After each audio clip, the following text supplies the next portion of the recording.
یہ بھی کہا مولانا شیرانی نے، انہوں نے کہا کہ پی ڈی ایم ذاتی مفادات کے لیے قائم ہوئی کیونکہ اسٹیبلشمنٹ سے ڈیل کے لیے فضل الرحمان جلد سے جلوس کر رہے تھے. اس میں تو شک نہیں ہے.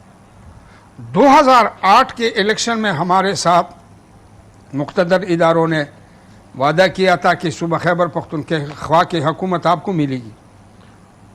2013 میں بھی ایسا ہوا تھا. 2013 میں اور 2018 میں ہماری سیٹوں کی تعداد ایک ہے، لیکن 2013 میں مولانا فضل الرحمان صاحب 3 سیٹوں سے منتخب ہوتے ہیں تو وہ خاموش ہوتے ہیں، اور جب وہ اپنی سیٹ ہارتے ہیں ہمیشہ کے لیے ان کا طریقہ کار یہ رہا ہے کہ جس اسمبلی میں مولانا صاحب نہیں وہ جعلی ہوتے ہیں، اور جن اسمبلی میں وہ ہوتے ہیں وہ دیانتدار اسمبلی. کیا کبھی آپ نے سنا 2002 کے الیکشن میں مولانا نے، میں نے ایک بیان پڑھا ان کا، انہوں نے کہا یہ شفاف ترین الیکشن تھا تاریخ کا، لیکن چلو میں اس کے اوپر مزید آتا ہوں. آپ نے جلسے جلوسوں اور دھرنوں کی بات کی. مولانا صاحب 2 جلسے اور دھرنے لے کر اسلام آباد آئے، آپ نے کہا اسٹیبلشمنٹ کے کہنے پر کیا.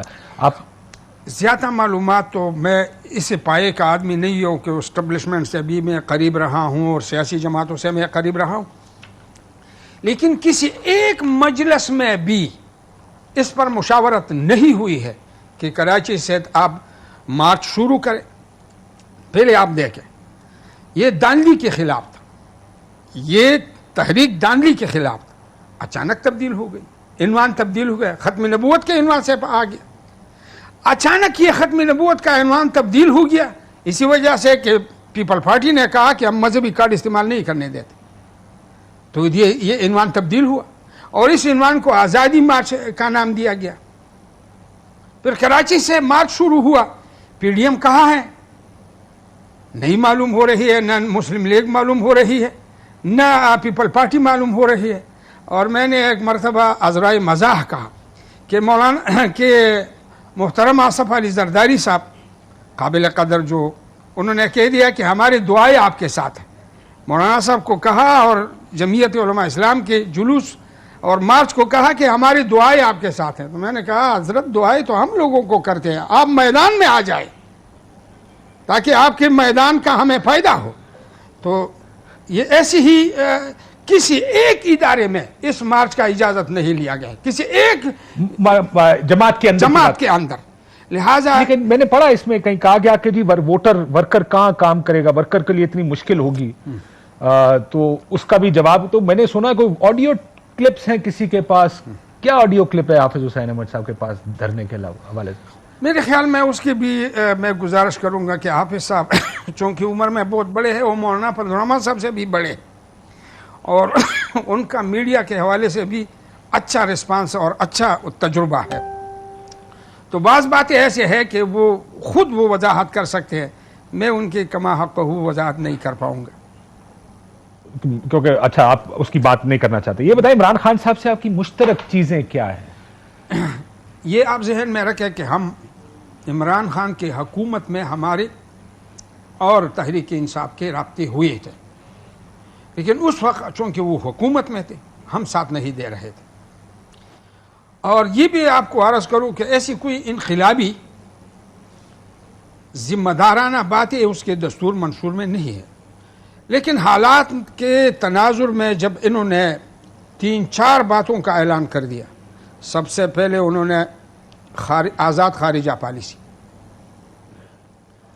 تو ایک قوم تب زندہ رہ سکتی ہے جس کے خارجہ پالیسی آزاد ہو، ورنہ یہ قوم غلام ہی رہیں گے. اس نے ریاستی مدینہ کی بات کی، اس کے اوپر بھی آپ کا اتفاق ہے کس طرح کی ریاست؟ ہمارے اتفاق اسی وجہ سے ہے ریاستی مدینہ کی کہ انہوں نے جو قدم اٹھائے، مثلا جمعیت علماء اسلام فضل الرحمان گروپ زرداری صاحب کی حکومت میں بھی برسر اقتدار رہے ہیں، اور نواز شریف صاحب کی حکومت میں بھی برسر اقتدار رہے ہیں. انہوں نے وزارتی لیے ہے، انہوں نے، لیکن ہمیشہ کے لیے معاہدہ میں اسلامی نظریاتی کونسل کے سفارشات پر قانون سازی کا وعد وعید ہوا ہے، لیکن جمعیت علماء اسلام فضل الرحمان گروپ نے اس پہ لڑے نہیں ہے.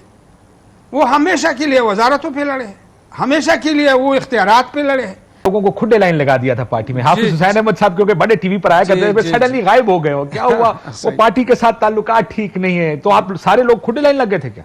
ظاہر ہے کھڈے لائن نہیں لگے تھے تو اور کیا تھی. آپ نے امریکہ مخالف بات کی. مولانا اتنے اینٹی امریکن ہیں خود، تو آپ ان کو چھوڑ کے امریکہ کے زیادہ اینٹی امریکن کیا عمران خان ہے؟ مولانا خود اتنے اینٹی امریکن ہیں. اینٹی اسٹیبلشمنٹ تھے تو آپ نے کہا وہ اینٹی اسٹیبلشمنٹ نہیں ہے. یہ تو مانتے ہیں کہ وہ اینٹی امریکہ ہیں. میرے خیال میں ایک زمانے تک ہم نے امریکہ مرد آباد ریلیاں بھی کی ہے اور ہم نے اینٹی امریکہ پالیسیاں بھی بنائی ہے. 2002 کے الیکشن کے بعد ہمارا رخ تبدیل ہوا اور ہم پرو امریکہ بن گئے اور اسے پر اختلاف کی بنیاد پڑ گئی کہ بھائی جمعیت علماء ہند اور جمعیت علماء اسلام یہ تو اینٹی سامراج تھے, یہ سامراج دشمن جماعت تھی. کیسے یہ 2002 کے بعد جو ہے آپ امریکہ سے پنگے بڑھا رہے ہیں اور پالیسی کے طور پر نہیں کہ اگر پالیسی بنا دیتے جماعت تو پھر ہم مجبور ہوتے, لیکن پالیسی نہیں ہے, یہ ایک فرد واحد کا نظریہ ہے. تو مولانا صاحب چاہیں تو اینٹی امریکہ ہیں اور مولانا صاحب چاہیں تو پرو امریکہ ہے, یہ آپ کہہ رہے ہیں؟ ہاں جی بالکل یہی. اور مولانا صاحب آپ کہہ رہے ہیں کہ آج کل کیونکہ وہ وکی لیکس میں آیا تھا, میں تو اس کو ماننے کو تیار نہیں تھا کہ انہوں نے اس وقت کی امریکی سفیر کو کہا کہ مجھے, میرے خیال میں خط بھی بھیجا ہے اسی وقت مرکزی امیر صاحب اور اس کا بیٹا امریکی سفیر سے کسی لیے ملے ہیں؟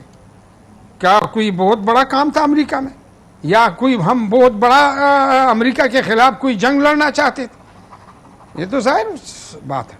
سو بالکل اینٹی امریکہ نہیں رہا. ابھی جمعیت علماء اسلام جو فضل الرحمان گروپ ہے یہ اینٹی امریکہ نہیں رہا, یہ پرو امریکہ رہا.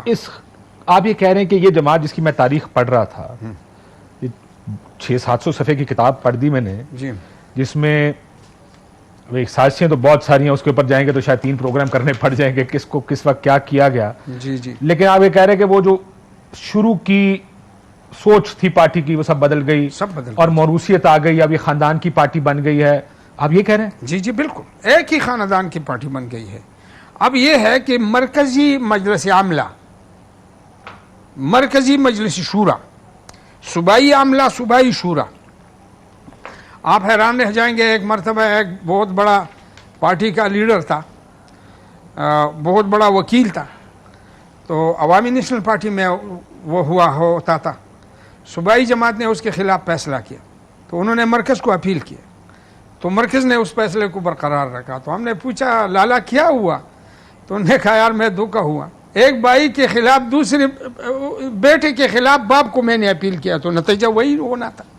تو وہ صوبے میں ایک بھائی بیٹا ہے اور ضلع میں ایک بھائی بیٹا ہے, صوبے میں دوسرا بھائی بیٹا ہے اور تیسرا بھائی مرکز میں بیٹھا ہے, تو اپیل آپ کس کو کرتے ہیں؟ یہ ایک خاندان کی پارٹی نہیں ہے.